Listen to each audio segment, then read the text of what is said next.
Jim Harbaugh is back, and so is Steve Merrill. We get Steve each and every week here at the Voice of College Football. You can check out Steve on wagertalk.com, also Wager Talk TV. That's right here on YouTube.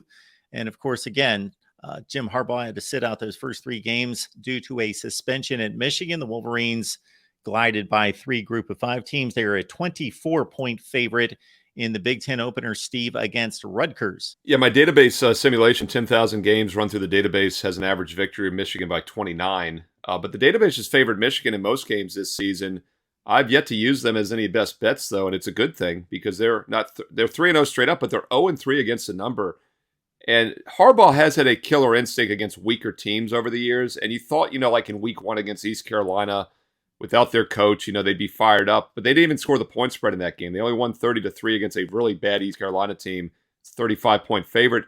They come out the next week. They only score 35 as a 38-point favorite. And then last week against Bowling Green, they won 31-6 as a 41-point favorite. So not only are they 0-3 against the spread, they have not even scored the point spread in any of their 3 games this season.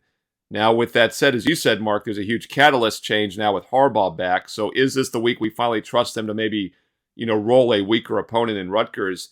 First 2 road games are on deck at Nebraska and Minnesota. Normally, it's not a good spot, by the way, for a team to be at home for 4 straight weeks. They normally get flat. They get complacent. But once again, the fact they haven't even scored the point spread, I think everything's almost like bizarro world here. And the fact Harbaugh is coming back, if you're going to play this game, the only way I would play it is to lay it.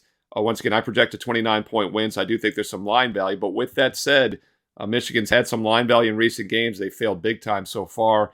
The question becomes, is things different this week? I will point out it's a very low total considering how high the spread is. 24-point favorite and a 44-point total means basically if this game stays under, Rutgers almost has to cover, whereas if Michigan covers, it almost has to go over. So I think depending on how you like the side or the total is probably going to dictate the way you play the other one. I would lean Michigan here, and that means it probably needs to go over 44 as well. Michigan wins 34-10, according to Vegas, if correct. I'm doing the math correct on that one.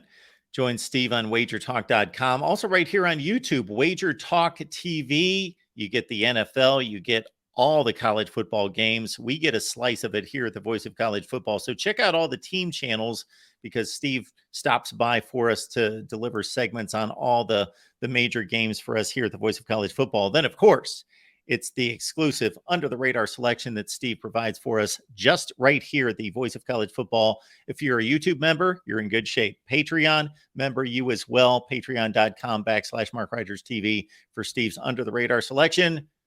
15-1 since the beginning of 2022. Can he keep it up? Well, you're going to find out if you're a member on Patreon or on YouTube with us. Steve, appreciate you being here. Hey, thanks, Mark.